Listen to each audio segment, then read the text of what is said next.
44 साल की शादी, 3 करोड़ गुजारा भत्ता, 70 साल की उम्र में तलाक।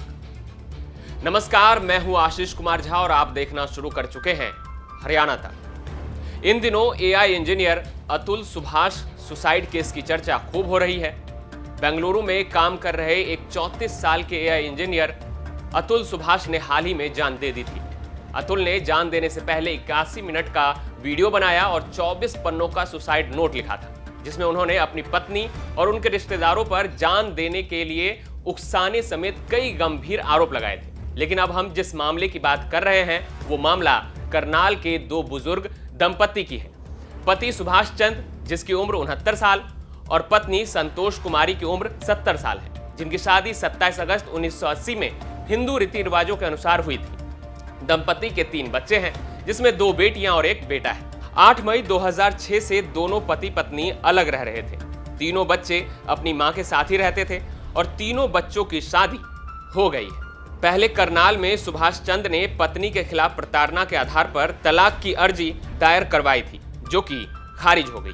जिसके बाद 2013 में सुभाष ने पंजाब हरियाणा हाईकोर्ट का रुख किया और तलाक के लिए हाईकोर्ट में अपील की थी। सुभाष चंद की यह अपील अभी तक पेंडिंग थी। अब 2024 में दंपति के परिचित और रिश्तेदारों ने मिलकर आपस में समझौता करवा दिया। समझौते की राशि 3 करोड़ 7 लाख तय की गई। हस्बैंड ने डाइवोर्स पिटीशन डाली थी कोर्ट में करनाल में, क्रूअल्टी के ग्राउंड पे। वो डिसमिस हो गई थी, तो अपील में हस्बैंड 2013 में हाईकोर्ट में आए थे, तो वो पेंडिंग थी। तो बच्चों की शादी हो चुकी है और बच्चे माँ के साथ ही रहते थे जब से सेपरेशन हुई थी। तो 2013 से अब जो 2024 में रिस्पेक्टेबल्स ऑफ द सोसाइटी, जो उनके आपस में रिश्तेदार जो दोनों के हैं या जानकार मियाँ बीबी के, उन्होंने मिलजुल के इनका आपस में समझौता करा दिया।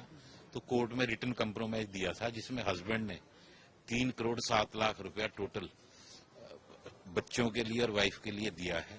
इसमें मीडिएशन और हाई कोर्ट का कोई रोल नहीं है कंप्रोमाइज कराने में, क्योंकि ज्यादातर लोगों को ये लग रहा है कि शायद हाई कोर्ट ने और मीडिएशन सेंटर ने इसका कंप्रोमाइज कराया। That is absolutely wrong. 44 साल पुरानी शादी टूटने के बाद गुजारा भत्ता देने के लिए सुभाष चंद को फसल तो बेचनी ही पड़ी, साथ ही कृषि योग्य जमीन भी बेचना पड़ा। सुभाष चंद ने अपनी पत्नी और बच्चों को 2 करोड़ 16 लाख रुपए का डिमांड ड्राफ्ट, 50 लाख रुपए का फसल बेचकर कैश और 40 लाख रुपए के गहने गुजारा भत्ता के रूप में दिया। इसके साथ ही इस मामले में यह भी स्पष्ट किया गया कि 3 करोड़ 7 लाख की राशि स्थायी गुजारा भत्ता मानी जाएगी। इन पैसों के अलावा पत्नी और बच्चे सुभाष चंद के किसी भी संपत्ति पर कोई अधिकार नहीं जताएंगे। अगर सुभाष चंद की मौत भी हो जाती है तो उनकी संपत्ति पर उनकी पत्नी और बच्चे दावा नहीं कर सकते हैं। बुजुर्ग दंपति की तलाक के इस समझौते को जस्टिस सुधीर सिंह और जस्टिस जसजीत सिंह बेदी की बेंच ने स्वीकार किया और शादी खत्म करने का आदेश जारी किया। इस समझौते की खबर आने के बाद ये चर्चा का विषय बना हुआ है। तो वहीं लोगों के मन में ये सवाल है कि 70 साल की उम्र में तलाक के पीछे की क्या वजह है। बहरहाल आपका इस मामले को लेकर क्या कहना है, हमें कमेंट बॉक्स में जरूर बताएं। धन्यवाद।